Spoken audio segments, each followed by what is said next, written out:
aquellos que le buscan y por aquellos que le temen y aquellos que le obedecen, Padre, y vamos a ir a un lugar donde ya no vamos a pasar nada de eso, Padre, nada de sufrimiento, ni de muerte, ni de dolor. Y Padre, pues esperamos con gran alegría ese día para estar con usted y pues espero que todos estemos juntos, todos nuestros familiares y todos nuestros seres queridos. Le agradecemos que nos cuida y que nos lleva a todo lugar, que nos da todo lo necesario. Bendiga a nuestros hijos y a nuestros familiares que tenemos cerca de nosotros. Gracias por ser tan bueno con nosotros y más gracias a Jesús que hizo y hace tanto por nosotros.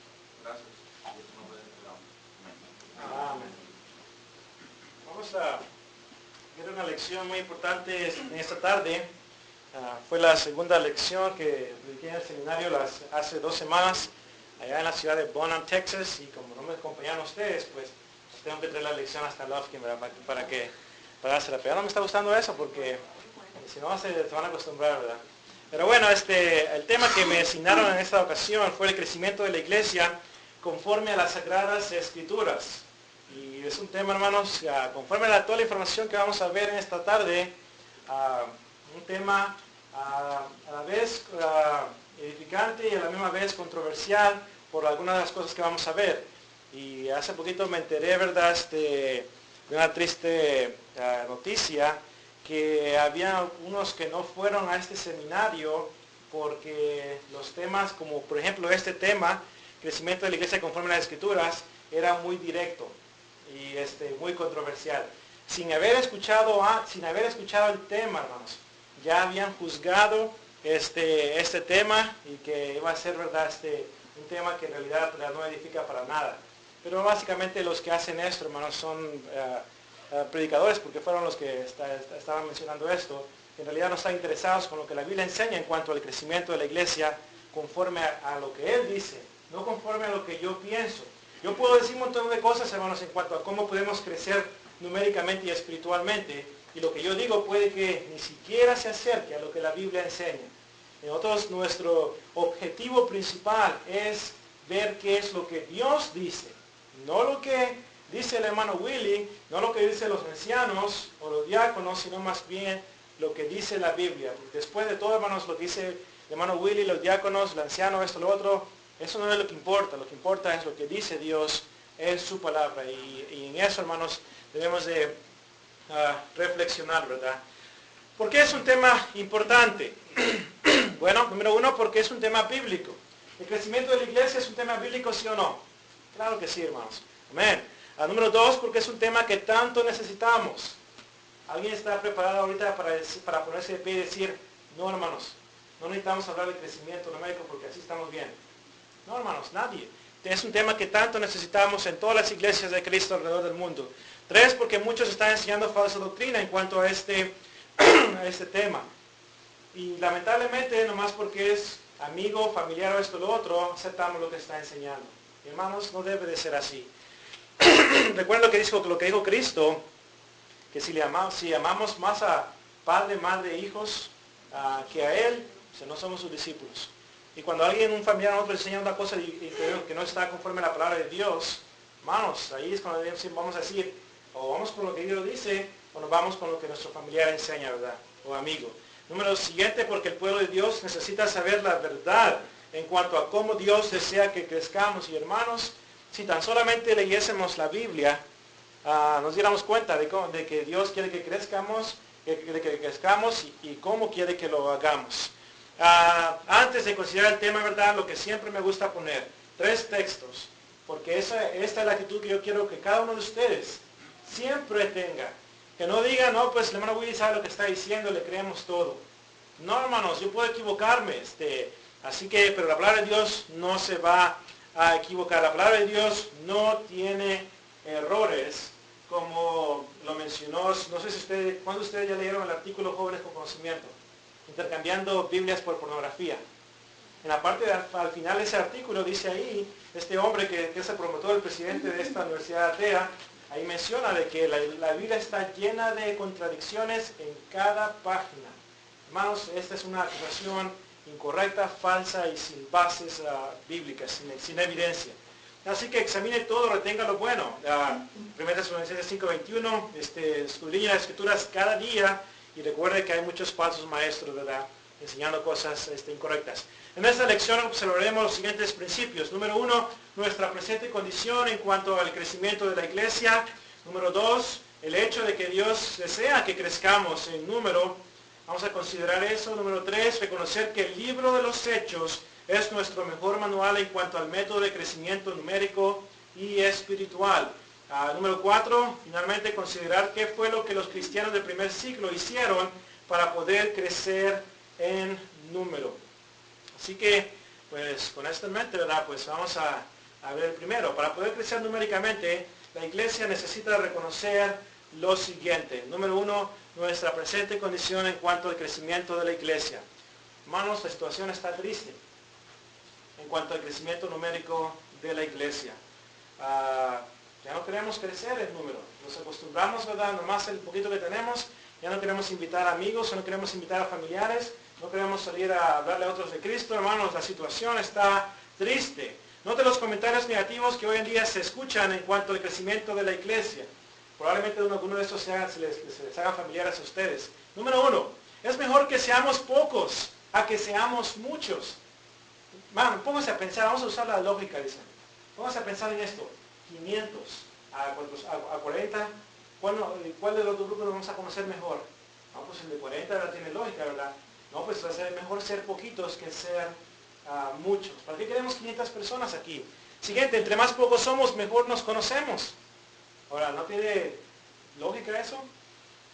Ahora, ya no traigas más gente aquí. ¿Qué vamos a hacer con tanta gente? ¿Qué dice Marcos 1:17? Si no se lo saben, por eso es que no lo están practicando. Ok, Marcos 1:17. Dice, venid en pos de mí y haré que seáis pescadores de hombres. En pocas palabras, cuando alguien dice no traigas más gente aquí, ¿qué vamos a hacer con tanta gente? Está diciendo no traigan más pescados aquí, ¿qué vamos a hacer con tanto pescado? Hermanos, es triste, ¿verdad? Y esos son los comentarios negativos que hoy en día están prevaleciendo en la iglesia del Señor y por eso no está creciendo. Porque uno quiere trabajar para la obra del Señor y traer a gente y viene otro y echa a perder con sus comentarios. ¿Para qué traes tanta gente? No vas a poder con tanto estudio. O esto o lo otro, hermanos. Comentarios que en realidad nomás destruyen a la gente en vez de animarle. En vez de decirle, ¿sabe qué, hermano? ¿Qué te ayudo? ¿Tienes algún estudio para mí? Pásamelos para acá, yo te ayudo. O cuando, hermanos, comentarios como esos son los que edifican en vez de destruir como estos que están aquí. Esta clase de comentarios, hermanos, reflejan la ignorancia bíblica que hay en algunos en cuanto al crecimiento de la iglesia. La persona que dice los comentarios que leímos hace poquito, básicamente me está diciendo a mí, usted nunca ha leído la Biblia. Él nunca ha leído la Biblia. Porque básicamente, hermanos, no podemos leer la Biblia, especialmente el libro de los Hechos, y luego terminar con la conclusión de que Dios no quiere que crezcamos, ¿verdad?, en número. Es increíble, ¿verdad?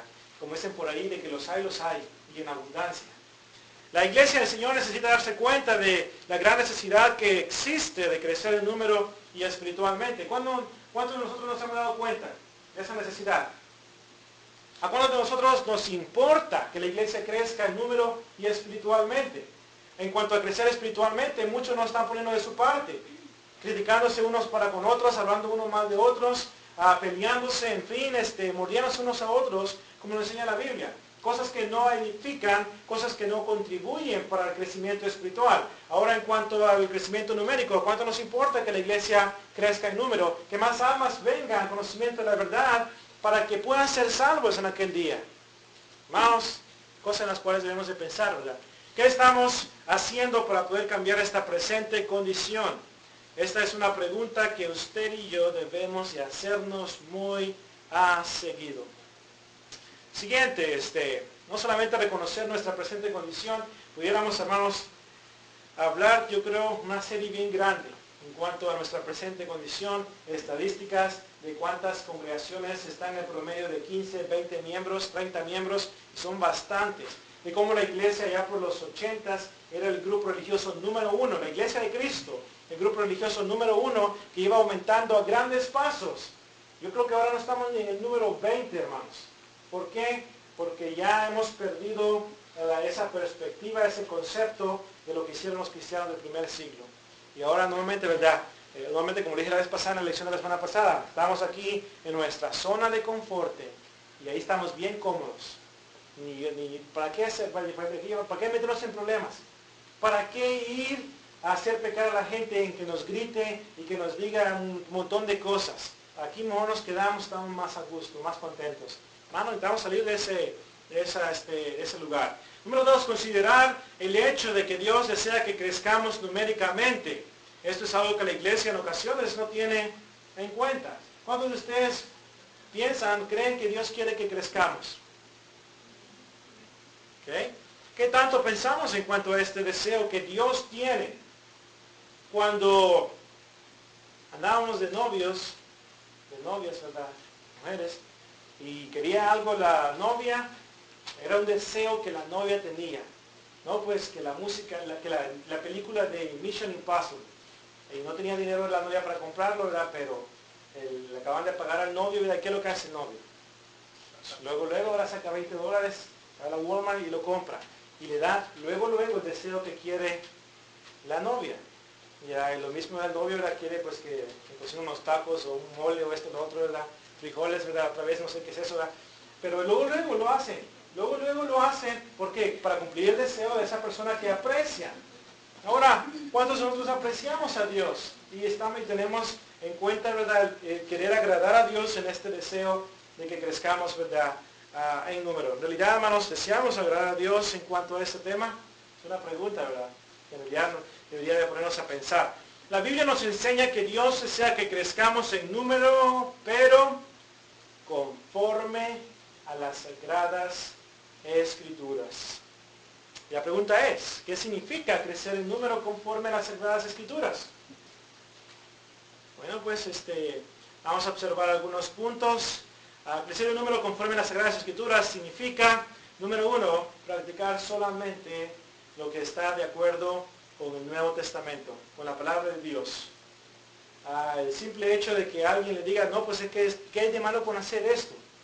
Y no le da el libro, capítulo y versículo para eso, para apoyar ese punto de vista que está tomando, hermanos, piense antes de hacerlo. Porque debemos tener libro, capítulo y versículo para las prácticas que hacemos, especialmente, ¿verdad?, en cuanto a este tema. Dice Colosenses 3:17, todo lo que hagáis, sea de hecho, de palabra, hacerlo todo en el nombre del Señor Jesús, por la autoridad de nuestro Señor Jesucristo. Entonces, número 2, dejar a un lado las innovaciones que los hombres están empleando para crecer numéricamente. ¿Cuál es el argumento que muchos ancianos hoy en día y congregaciones están haciendo en cuanto al crecimiento numérico? Especialmente en cuanto a los jóvenes que dicen, lo que sea, con tal de que vengan a nuestros servicios y tenerlos aquí, vamos a hacer lo que sea. Ahora, aún violar la palabra de Dios, bueno, es que no la estamos violando, es básicamente, Dios no dice que no lo hagamos. Entonces ya, aunque no diga Dios que lo hagamos, entonces ya eso lo hace correcto, entonces vamos a hacerlo. Y nuevamente lo hacemos ¿por qué? Porque los jóvenes no se vayan. Hoy en día, hermanos, con muchas congregaciones, los jóvenes son los que están dirigiendo a los ancianos, no los ancianos a los jóvenes. Los jóvenes están haciendo lo que ellos quieren, no los ancianos ayudándoles y guiándolos por el camino correcto. Ellos van adelante, los ancianos y las congregaciones van atrás, queriendo practicar las cosas que ellos quieren practicar, cosas que la palabra de Dios no autoriza en las Escrituras. Así que debemos dejar a un lado las innovaciones, pero la pregunta es, ¿cuáles innovaciones? ¿Cuáles son las innovaciones que las iglesias practican para agradar a los hombres y para crecer numéricamente? Porque déjenme decirle, uno de los puntos principales por los cuales se hacen estas cosas es para agradar a los hombres y no a nuestro Dios. Alguna lista bien grande. Dramas en la adoración. Vamos a actuar el Evangelio cuando dice Cristo ir por todo el mundo y predicar el Evangelio a toda criatura. Predicar significa verbalmente presentar, exponer el tema. Por la locura de la predicación decidió Dios salvar al mundo y no por medio de la actuación. Hermanos, ¿Sí o no estaba de moda la actuación, los dramas en aquellos tiempos, entre los griegos y los romanos? Claro que sí. La pregunta es, ¿por qué Jesús y los apóstoles no decidieron hacer esto? ¿Por qué no encontramos un versículo o un pasaje donde Pablo se disfraza del rey Salomón para presentar una lección? ¿Por qué no tenemos a Jesús disfrazado de algo, yendo de aldea en aldea, actuando el evangelio del reino de Dios, de los cielos? Hermanos, hemos dejado que el entretenimiento se penetre en la iglesia y hay más entretenimiento que lo que debe de hacer y lo que Dios nos enseña. Coros especiales. La palabra de Dios autoriza canto congregacional, no personas que se paren al frente a predicar, hablando entre vosotros con salmos, himnos y cánticos espirituales. Efesios 5 y versículo 19, Colosenses 3:16, 1 Corintios 14:15, Hebreos 13:15. Todos estos pasajes nos hablan, hermanos, en cuanto al canto congregacional. Nosotros tenemos un coro especial aquí, más que el coro especial se compone de 40, 60 personas cuando le cantamos a nuestro Dios, pero nada de que tener, la verdad, un grupo aquí especial al frente. Instrumentos musicales. No me acuerdo si fue una congregación en Honduras que comenzaron a traer guitarras porque los jóvenes se aburren en la adoración y hay que, pues, ¿verdad?, mantener el servicio despierto para que en realidad se interesen en estar aquí. Hermanos, ¿qué estamos pensando, verdad? Simulación de instrumentos musicales, estar pum pum, pum pum. Y luego la pregunta es, ¿dónde está la autoridad bíblica para eso? ¿Por qué no usar un instrumento musical en vez de estar simulando los sonidos de eso? Hermanos, no hay ninguna diferencia entre un instrumento musical y estar ahí con la boca haciendo esas cosas, nomás escupiendo el micrófono. Siguiente, dedicación de bebés, no hay autorización bíblica para hacer eso en la adoración. Aplausos en los cantos. El aplauso, hermano, está de moda hoy en día. Ahora, pasa un hermano, se bautiza, pasa una persona y se bautiza y le aplaudimos. Pero la pregunta es, ¿por qué le aplaudimos? La línea de argumentación es porque está haciendo algo que está correcto. ¿Ok? Cuando el hermano pasa al frente para pedir las oraciones, arrepentido porque en realidad, ¿verdad?, le falló a Dios en la semana, y pasa al frente para pedir las oraciones, la pregunta es, ¿no se merece eso un aplauso? Claro que sí. Si vamos a seguir la misma línea de argumentación, se merece un aplauso. La pregunta es, ¿por qué no se lo damos?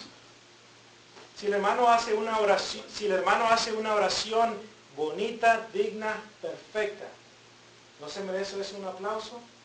¿Por qué no aplaudirle? ¿Ok?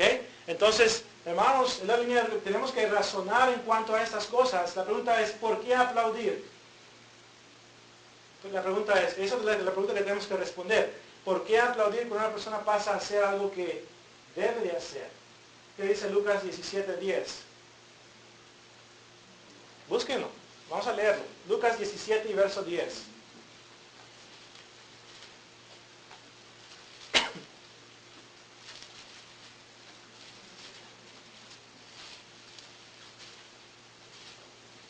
Así también vosotros, después de que hayáis hecho todo lo que Dios se os mandó hacer, decid, siervos inútiles somos, pues hemos hecho lo que teníamos que hacer.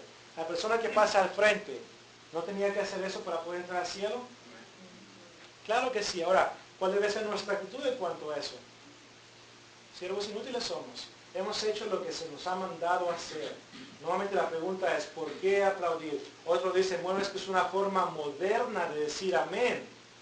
Bueno, si es una forma moderna de decir amén, entonces van a tener que comenzar a aplaudir cada vez que estoy predicando y digo un punto interesante de énfasis. Cuando pasan a la Santa Cena, esto, lo otro, los hermanos, pues se merece un aplauso porque están sirviendo la Santa Cena. Al hermano que cantó un himno bien bonito, pues vamos a aplaudirle también. Hermanos, tenemos que razonar en cuanto a estas cosas, y qué triste es que congregaciones y ancianos no estén usando la razón y la lógica para pensar en cuanto a estas cosas. Esto es triste, hermanos. Participación de la mujer en dirigir la adoración. Mucho está pasando esto en congregaciones de la iglesia del Señor. La mujer ahora ya está pasando al frente. una congregación en Houston, nos hemos reunido los ancianos, hemos visto el punto de vista de la congregación, hemos llegado a la conclusión de que no hay nada malo con poner a las mujeres a servir la Santa Cena, a dirigir cantos y también la predicación. ¿Okay? No estamos aplicando ningún principio, es más, nos edificamos unos a otros. Pero llegamos a esa conclusión porque la congregación quiere eso. Y como lo que la congregación quiere, pues lo que tienen que hacer, ¿verdad?, los ancianos. Para eso lo pusimos ahí, para que hagan lo que nosotros queremos. Nada que ver con la escritura, ¿verdad? Mujeres predicando, 1 Timoteo 2:11 en adelante, violación, ¿verdad?, directa, testimonios personales, comunión con las denominaciones o predicadores que andan enseñando falsa enseñanza, falsa doctrina, participación de la Santa Cena en otro día aparte del domingo. Esta pareja se casó el sábado y el predicador pues les dio la Santa Cena el sábado en la noche porque era algo bien especial, algo bien bonito, para tener comunión con la muerte de Cristo y luego también, ¿verdad?, en su matrimonio. ¿Qué dice la escritura en cuanto a eso? Hechos 27, cada primer día de la semana. Cambio de las predicaciones para darle a la gente lo que ellos quieren y no lo que necesitan. Vamos a predicar lo que la gente quiere, porque así no se nos van a ir. Vamos a evitar predicar temas fuertes como los que dice, ¿verdad?, se predicaron en el seminario del que me predicaron los estudiantes hace 2 semanas y por eso ninguna congregación fue. Hermanos, esto fue bien triste, hermanos. No para nosotros, porque nosotros predicamos en la palabra de Dios como lo íbamos, como estaba todo planeado, pero de tantas congregaciones que estaban ahí, hermanos, alrededor de Bonham, Texas, creo que eran como 5 congregaciones, ni siquiera una persona se paró en ese seminario. Ahora es cierto, había una confraternidad a las 4 de la tarde en una de esas congregaciones, pero hermanos, pudieron haber ido de las 9 hasta las 12 y todavía les quedaban 3 horas más para hacer algo e ir a la confraternidad de esta congregación que iba a tener. Sin embargo, nadie fue, nuevamente, porque nosotros estamos predicando otra cosa, no lo que la Biblia enseña. Siguiente, dejar a un lado los sermones de condenación y predicar solo el amor. ¿Eso es lo que hizo Jesús? Si quieren también ir ustedes, dijo a los discípulos. No dijo Jesús, no fue Jesús corriendo detrás de esas personas para decirles, ¿saben qué? Voy a cambiar mi estilo de predicación. Ya no voy a predicar como ustedes les molesta, ¿verdad? Ahora entiendo que lo que estoy predicando no es de edificación para ustedes. Es un tema muy directo, muy fuerte, muy controversial. Lo voy a cambiar para que ustedes puedan seguirme y así obtener su salvación en aquel día. ¿Ve lo que hizo Jesús? Hermanos, para Jesús, si una persona no quiere venir, entonces, de modo, es su salvación, tú la estás despreciando, me costó bastante dártela, aquí está en charola de plata, y no la quieres recibir. Así que, de modo, Jesús no le va a rogar, hermano, a las personas. Ahora, cambiar, ¿verdad?, estilo de predicaciones como lo hemos visto aquí, ¿verdad?, para predicar nomás el amor. La pregunta es, ¿verdad?, ¿dónde está la autoridad bíblica para practicar tales cosas?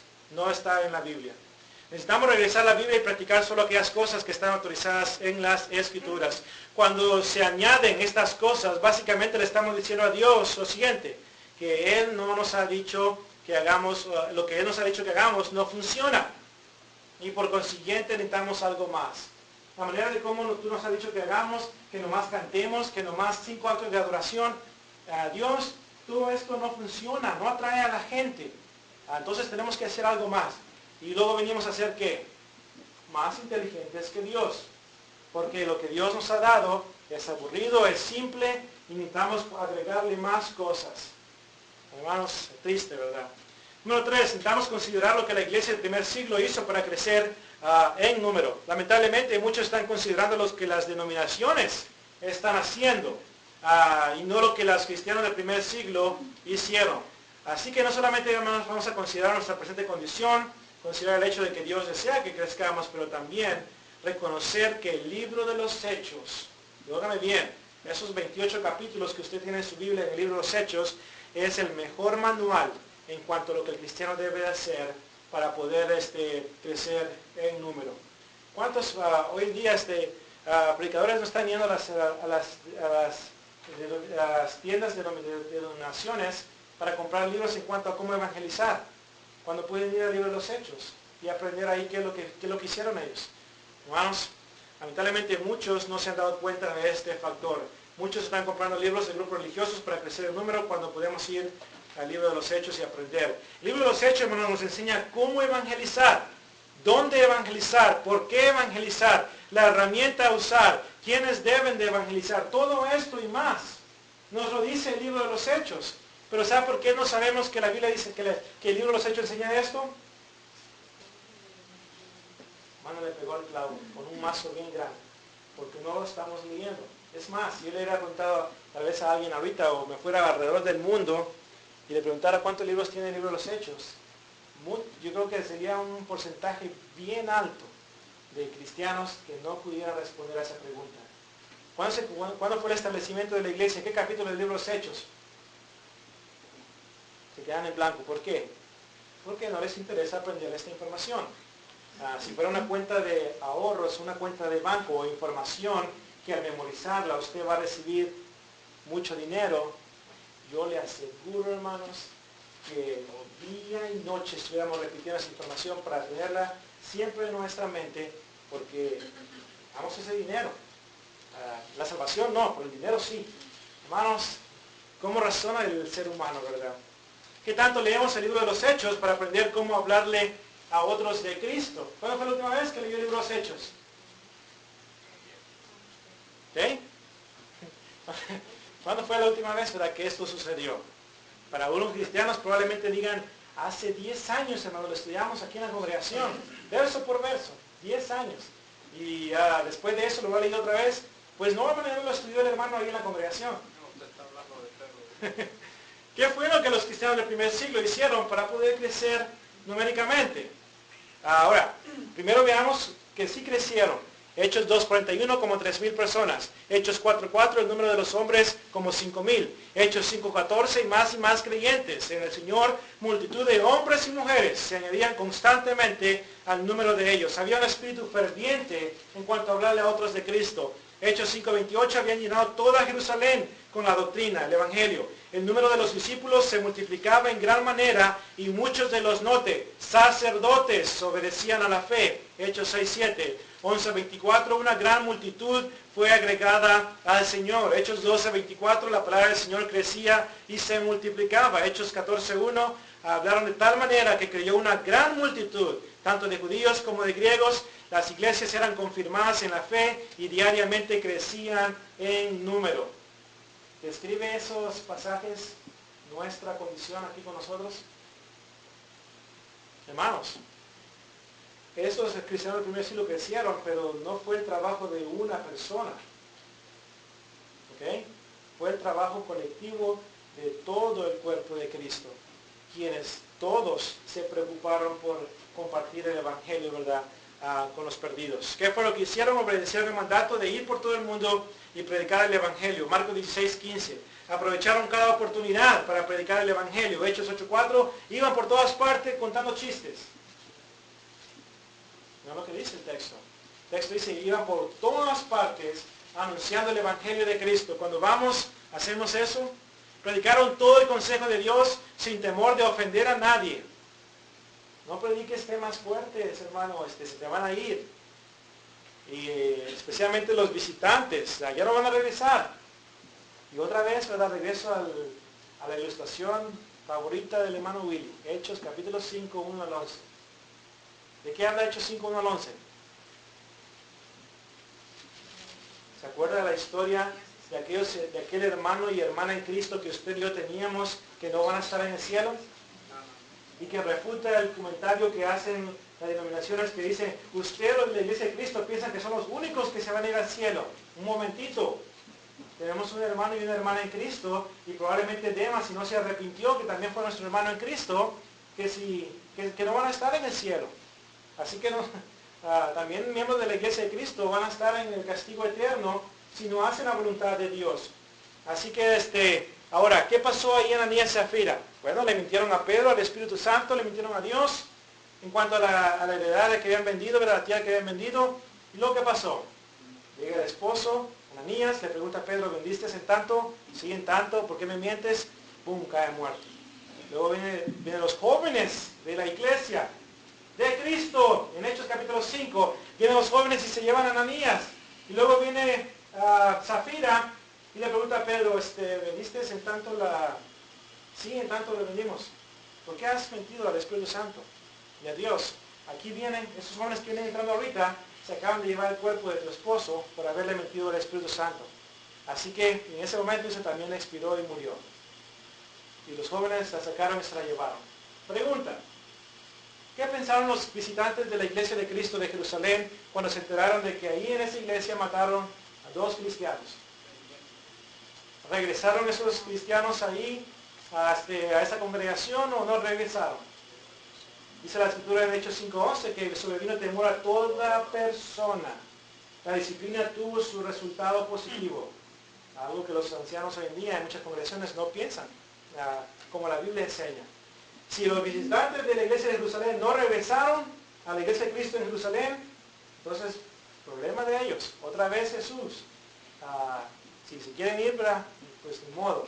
Pero hermanos, Dios está buscando personas que en realidad lo pongan a Él en primer lugar y que traten de vivir la vida cristiana como debe de ser. De otra manera, Dios no quiere esa clase de personas que van a violar sus mandamientos y que no van a tener ningún amor y respeto y reverencia para con nuestro Dios. Ahora, nuevamente, predicando todo el consejo de Dios sin temor a ofender a nadie. Entonces, estos temas, ¿verdad?, se deben de predicar, hermanos, y nuevamente se deben de hacer en amor, Efesios 4:15. La actitud también cuenta bastante, hermanos. Pero intentamos predicar todo el consejo de Dios. Predicaron el Evangelio sin temor al sufrimiento. Sufrieron bastante para crecer en número. A Pablo lo apedrearon en Listra, Hechos 14. Se vuelve a levantar otra vez y entra otra vez a la ciudad. ¿Cuántos hicieron eso? Van aquí a Daibur por predicar el Evangelio, los apedrean y luego los dejan casi muertos y de repente se para. ¿Qué es lo que va a hacer? De volada para el Lofkin, ¿verdad? Rápido. Pero no, Pedro, el apóstol, o la ambulancia, ¿verdad? 9:11, me atacaron y mételo en la cárcel. Estamos como Jacob y Juan, ¿verdad? ¿Crees que desciendas a fuego para que los consume, ¿verdad? Y los mate. Hermanos, estuvieron dispuestos a sufrir, estuvieron dispuestos a aceptar los gritos, los insultos, las cerradas de puertas en sus propias narices. Están dispuestos a todo, hermanos, por ayudarle a estas personas. Esa persona que le cerró la puerta, esta persona vino a ese lugar para que pueda escuchar el mensaje de salvación y pueda ser salvo. Venimos para traerle un beneficio a esa persona y esa persona nos cierra la puerta o nos insulta, o nos dice esto, nos dice lo otro. Pero nuevamente, como cristianos, hermanos, como soldados de Cristo que somos, tenemos que estar dispuestos a sufrir por Cristo y llevar el Evangelio a toda criatura. Por eso es que ellos fueron. Hechos 8:1, una gran persecución se inició ahí en Jerusalén. Los apóstoles se quedaron en Jerusalén y los cristianos iban por todas partes en medio de la persecución, predicando el Evangelio de Cristo. Lo que tenemos que hacer. Siguiente, apreciaron el sacrificio de Jesús. Hermanos, los cristianos del primer siglo apreciaron el sacrificio de Jesús. Estos hermanos en Cristo sí fueron a visitar el Calvario. Y si usted y yo no visitamos el Calvario, no vamos a sentir la necesidad de hablarle a otros de Cristo. Necesitamos, hermanos, apreciar lo que Cristo hizo por nosotros. Estamos poniendo en práctica estas cosas. ¿Qué tanto valor tenemos para poner en práctica estas cosas? Se requiere de mucho valor, hermanos, para poder hacer esto. Les animo en el nombre del Señor a que nos preocupemos por el crecimiento numérico de la iglesia, pero hagámoslo conforme a las Sagradas Escrituras. Así que 4 puntos hemos visto en esta lección: nuestra presente condición, el hecho de que Dios desea que crezcamos conforme a las Escrituras, el libro de los Hechos como el mejor manual para evangelizar, y lo que los cristianos del primer siglo hicieron. Que el Dios, hermanos, del cielo nos ayude a poder crecer en número, pero mientras lo hacemos, hagámoslo conforme a su santa y divina voluntad. Así que el tema que analizamos, ¿verdad? Crecimiento de la iglesia conforme a las Sagradas Escrituras. Y espero en Dios, de verdad, de que usted en este momento no piense que este tema no fue de edificación. Porque déjeme decirle, este tema se necesita predicar en todas las iglesias de Cristo alrededor del mundo. Me da tristeza cuando predicaba, antes de venir aquí a Lufkin, predicar, y los 2 años que estuve en la escuela de predicación, nomás 8 veces prediqué en español y las demás veces eran puro en inglés. Y me da tristeza cuando iba a las congregaciones de habla inglés y predicaba temas como estos. Y venía un anciano o venía un miembro, un diácono y me decía, ¿sabes qué? Necesitas llevarte esa lección a muchas partes, a muchas iglesias de Cristo porque necesitan escuchar esta información. Porque esto no se está predicando en los temas, en los púlpitos, en muchas iglesias del Señor. Y esa es la clase de temas que nos necesitamos para mantenernos en el camino correcto. Y si alguien piensa que yo estoy equivocado en cuanto a lo que acabo de mencionar ahorita, tiene toda la libertad, ¿verdad?, después del servicio para hablar conmigo y nos vamos a sentar. Lo único que vamos a hacer es abrir las Escrituras y, como hemos hecho en esta ocasión, razonar correctamente en cuanto a lo que Dios nos enseña en su palabra. Nuevamente, no es lo que yo pienso, sino más bien lo que Dios dice en su palabra. Así que espero en Dios, ¿verdad?, que nos haya ayudado este tema para poder crecer en número y espiritualmente. Si hay alguna persona entre nosotros que todavía no le ha entregado su vida a Cristo, Dios le está esperando. Dios quiere darle la salvación. Dios quiere cambiarle su vida para bien. Dios quiere tenerle en el cielo, no en el infierno. Pero para que esto suceda, usted necesita considerar, meditar, reflexionar en cuanto a su condición espiritual y llevar a cabo aquellos mandamientos que Dios en su palabra nos muestra debemos de hacer para poder obtener la salvación. Es cierto, la salvación es por gracia, pero no por gracia solamente. La gracia de Dios hace posible de que la salvación esté disponible, pero necesitamos responder a esa gracia. Note lo que dice Pablo en Efesios 2:8, porque por gracia somos salvos. Ahora, le hacemos la pregunta, Pablo, ¿qué es ser salvo por gracia? ¿Sabe lo que nos va a decir Pablo? Hechos 22:16. ¿Por qué te demoras? Levántate y bautízate y lava tus pecados, invocando su nombre. Eso es ser salvo por gracia, obedecer a la gracia que Dios, ¿verdad?, nos ha dado. Necesita creer de todo corazón que Cristo vino, murió, fue sepultado y resucitó el tercer día conforme a las Escrituras. Creer de todo corazón que en realidad eso fue lo que Jesús hizo. Después de esto, arrepentirse de sus pecados. Y ese es uno de los puntos, ¿verdad?, en los cuales el ser humano tiene problemas. No queremos dejar las cosas del mundo. No queremos dejar las cosas que nos agradan, pero déjeme decirle, las cosas del mundo no lo van a llevar a ninguna parte, más que al infierno, más que el castigo eterno. Porque el mundo pasa y sus deseos, pero el que hace la voluntad de Dios permanece para siempre. 1 Juan 2:17. Arrepiéntase de sus pecados. Confiese a Cristo con sus labios que Él es el Cristo, el Hijo del Dios viviente, como lo hizo Pedro, también como lo hizo el etíope eunuco en Hechos 8:37. Y también sea sumergido en las aguas del bautismo para perdón de los pecados. Si usted recibió el perdón de pecados en una oración y después, semanas después, se bautizó, no ha sido bautizado conforme a la enseñanza del Nuevo Testamento, especialmente el libro de los Hechos. Para poder obtener el perdón de pecados, para poder estar en Cristo Jesús, dice la Escritura, usted necesita ser bautizado. Gálatas 3:27 dice claramente, porque todos los que habéis sido bautizados en Cristo, de Cristo os habéis revestidos. Y termino con esto, Marcos 16:16. Cristo dijo, el que creyere y fuere bautizado será salvo, mas el que no creyere será condenado. La decisión es suya. Y mientras cantamos un himno de invitación, le voy a pedir al hermano Riojas que si puede preparar ese himno, reflexionemos en cuanto a lo que hemos